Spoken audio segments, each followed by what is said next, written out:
This is the Good Neighbor Podcast, the place where local businesses and neighbors come together. Here's your host, Jeremy Wolf. Hello, everyone, and welcome back to the Good Neighbor Podcast. I'm your host, Jeremy Wolf, and today I am joined by, we have Adam Deber. Adam is with John's Plumbing. Actually, I remember I was driving the other day and I saw one of their service trucks in the area and I hadn't yet connected with them. So I reached out, spoke with Adam on the phone, seemed like a really, really good guy. And so I invited him on the show to tell everybody a little bit about what he does in and around our great community. So Adam, thanks so much for joining us, brother. Jeremy, thank you for having me. We feel very lucky that you saw the truck, and we're happy to help, anybody out. Yeah. Well, thanks as always to our listeners for tuning in. So let's just get into this straight away, Adam. Tell everybody a little bit about John's Plumbing, the background, and then we will go from there. Sure.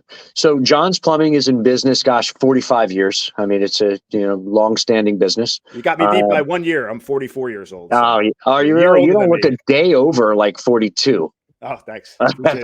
We get a little gray in the beard. You notice I keep mine close because I'm all gray. It's pretty. Yeah, it's happening fast. So yeah, the business, been in business 45 years, over 40 years, serving the Tri-County area, right? Dade, Broward, and Palm Beach County. And about 2 years ago, it became under new management, new ownership. And gosh, it's been smooth sailing ever since. All right. So how long have you been with John's Plumbing? I came on. Yeah. So I came on about the same time that the acquisition happened. I worked for this owner, Gino, at another very large plumbing company. And decided to come here and help him build this and build it the right way and be able to really service the customers in a very personal way, in a less corporate way, in a way that they can count on us to really keep their number one investment safe, from water damage and all these different things that can happen with plumbing, for the rest of their, as long as they own the home and beyond.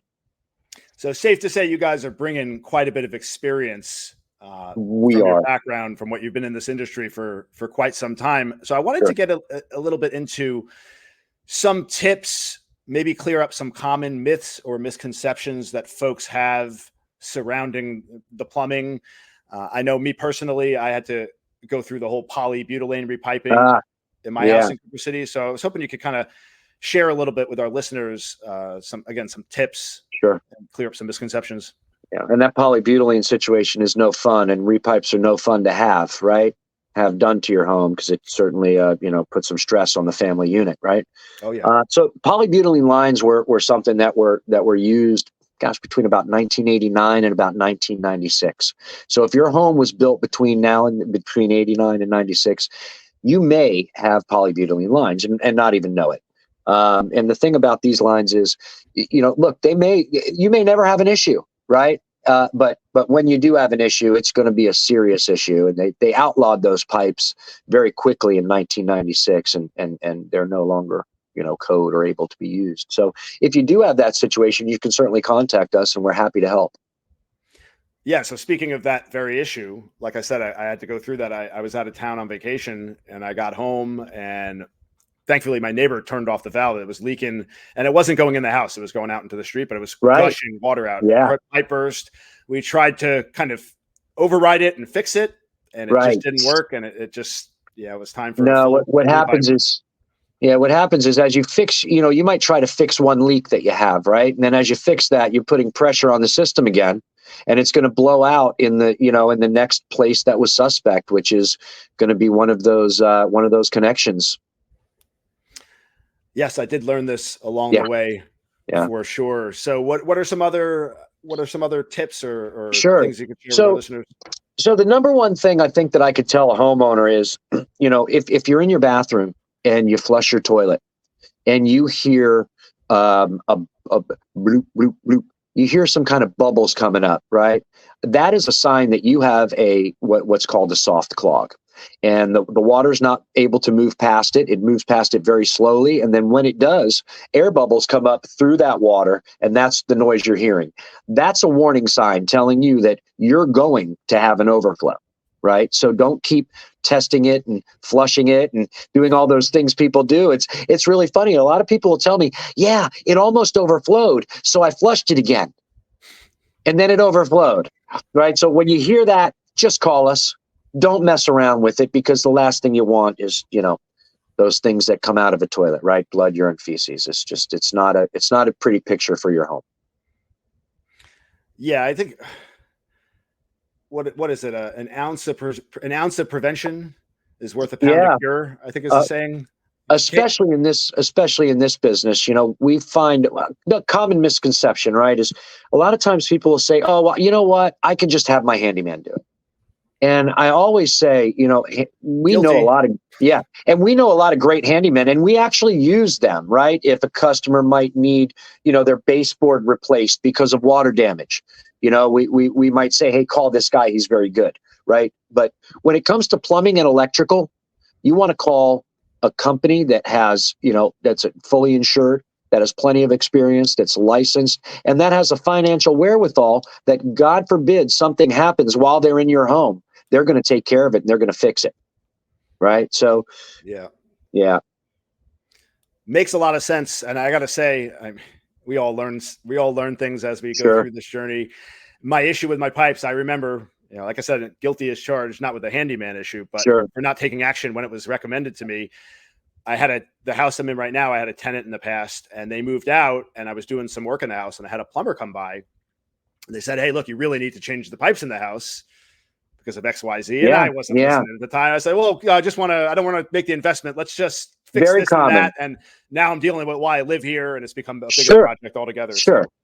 So, and we can understand that. I'm going to tell you, a lot of plumbing companies, I don't think understand that. What we understand is when you call us because you have a small leak, you're thinking, hey man, this is a $300, $400, $500 fix, and I'll be back, I'll be at work by 11 o'clock and we'll be fine. You don't want to hear that you need a whole house repipe, and that, if we do this repair, this is going to be all for naught, right? Because we're going to do a repair here, and it's going to happen again, and then you're going to have more damage to the home. The last thing you want to do is file another claim with your insurance for water damage. So, a lot of times we get on the scene and they're not expecting that, so we give them kind of both options, right? Give them the option of the fix, and then give them the option of the repipe, which is something that we normally would suggest if we don't think the fix is gonna last. Yeah, I mean, more often than not, Adam, from my experience, is whenever I've had a decision to make that required a significant investment that I've deferred doing because I wanted to save money at the time, it always turns into being more of an investment later and more of a problem later. So sometimes if you could swing it at the time, if it makes sense for you, obviously get, several opinions from companies that you work with, just to make sure you're getting the right advice. But ultimately, if you get a consensus, probably makes sense to move forward and do something. Correct. We're actually at a customer's house now where he had a shower pan laid, and once you lay a shower pan and you redo your bathroom, it's a lot of money. And he had the shower pan laid by the handyman that did the tile, which is great. But here we are now, he's got 2 leaks in his ceiling, has filed a claim. And, now we've got to rip up his entire, the floor of his shower and the walls of his shower, going up about 2.5 feet to relay a shower pan. He had mold now, and, it's a whole situation, right? So trying to save, a couple of $100 costs you, upwards $10,000, $15,000. Yeah, I guess with hindsight, looking back, everything seems so clear. But I still, from my own perspective, I still tend to make those decisions in the moment. It's not as clear as it should be, having gone through some of these experiences. I think we all suffer from that in the moment, right? We're all looking to save in the moment. And sometimes you have to, put it in. And a lot of times what we'll do is, we'll maybe cap it for them so that there's no leak, and we'll say, look, don't do anything today. Why don't you sleep on it, right? We'll sleep on it.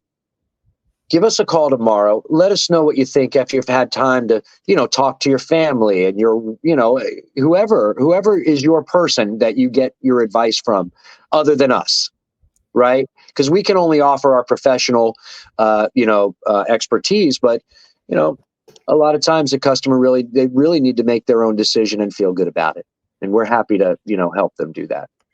Yeah, absolutely. One of the things that I've started trying to be more conscious of, I found that every time I do have an important decision to make, not like ridiculously important, but a decision that whatever it is, like to move forward with a project, whatever it is. Yeah. Oftentimes 115,000. What do you yeah. But oftentimes when I go through that process, I say in the moment, like, yeah, I'm going to need to think about it and do this and that. And I end up spending a heck of a lot. Oftentimes this happens. I spend a lot of mental bandwidth and anguish going back and forth over the different options. And I inevitably land at the same option I would have had in the first place. So I've been trying to be more decisive about things in the moment when I'm presented with something and try to make decisive decisions and actions moving forward, just so I don't, torture myself over the next week, month, 2 months, and still do the same thing anyway.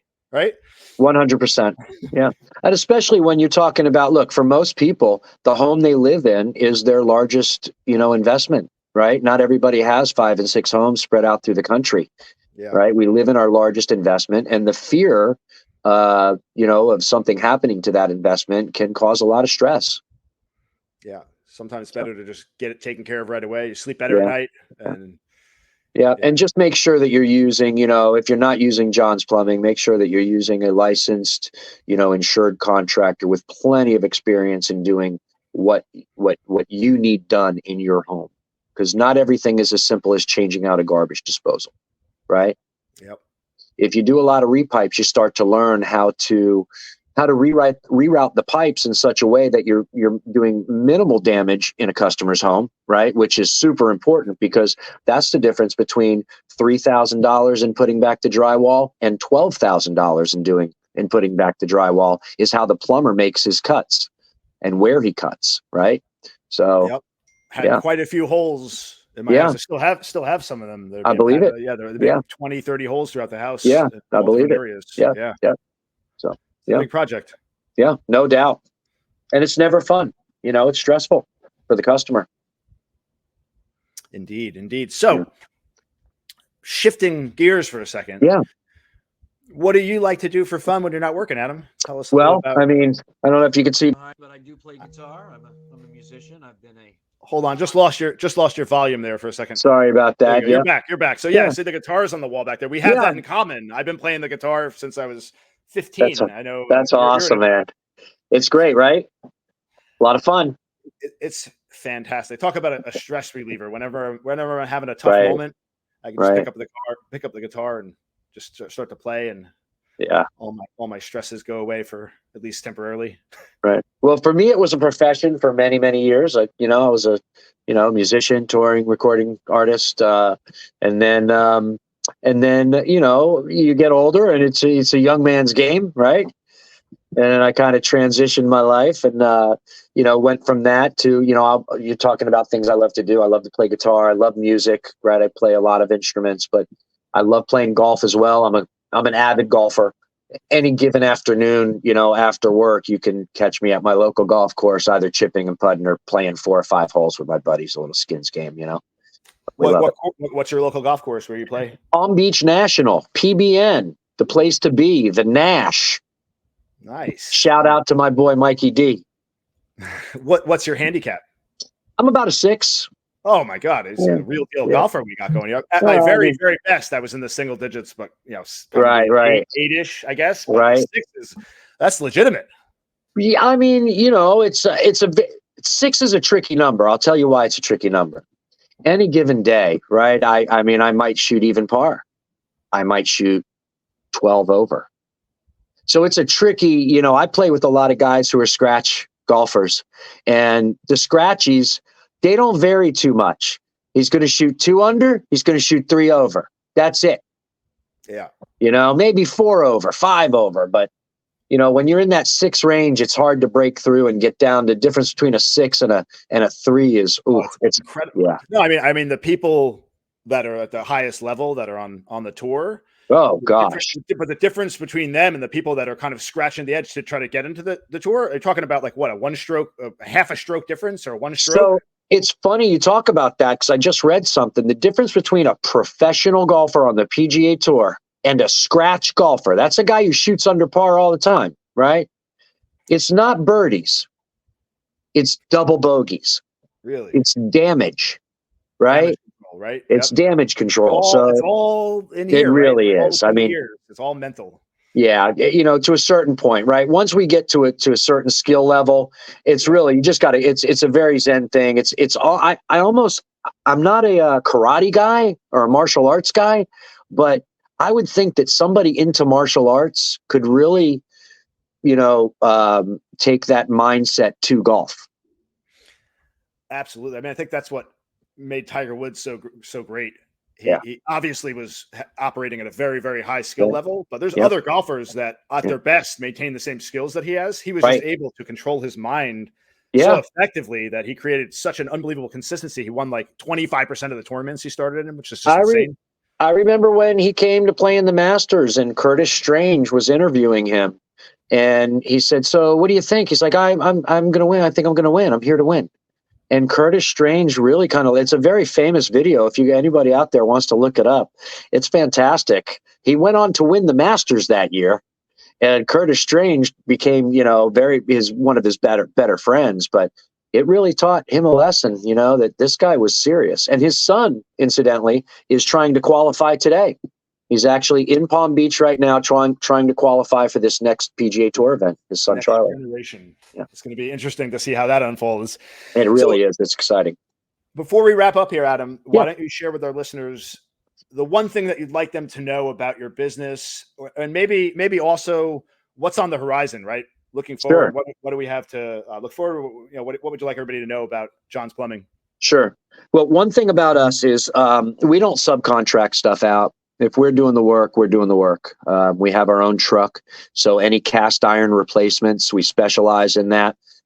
We tunnel underneath the home as to not disturb the home, right?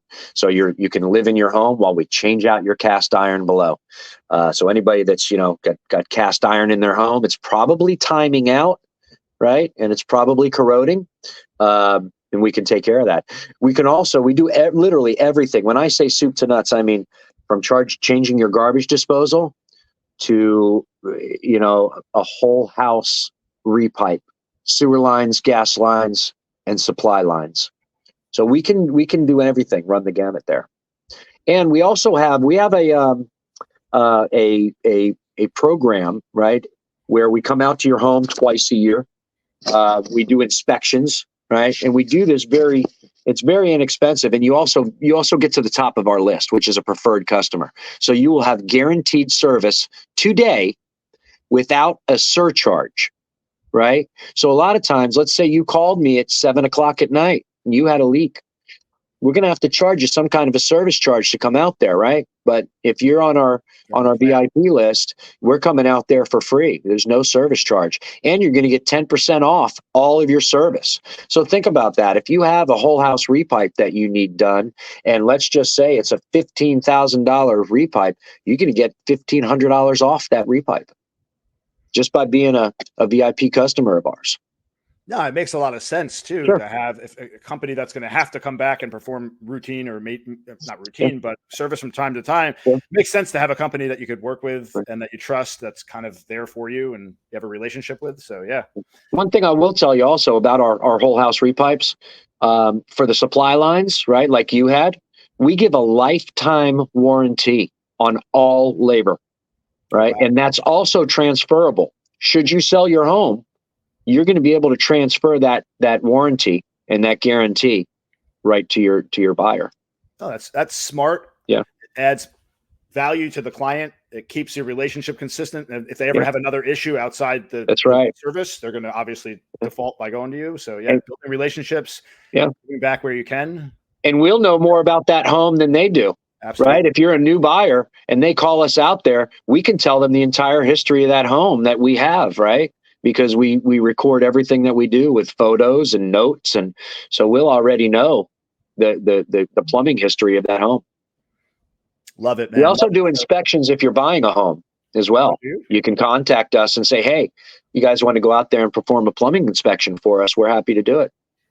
Nice. Good to know. Yeah. Good to know. So for anyone out there listening, Adam, anyone that's, I don't know, maybe they know they have the poly and like me, they're just kicking the can down the road and they didn't want to fix it. Or maybe it's that leaky toilet that's hissing and they're just kind of overlooking it every day. But they want to take care of it now. They listen to this, say, look, I want to get this done. How do they reach you? How do they get a hold of? Sure. Well, they can reach us at 954-923-4184, or they can certainly go to johnsplumbing.com and reach us that way. Right. The best way is to just call us. Very good. We will, of course, link in the description to all of your contact information. Adam, thanks so much for joining us today. It was a pleasure. Jeremy, I appreciate what you're doing for your community. Yeah, man. Thanks. And listeners, good stuff. Thanks so much for tuning in, and we will catch everyone next time. Take care. Have a great day. Thank you. Thanks for listening to the Good Neighbor Podcast, Cooper City. To nominate your favorite local business to be featured on the show, go to gnpcoopercity.com. That's gnpcoopercity.com, or call 954-231-3170.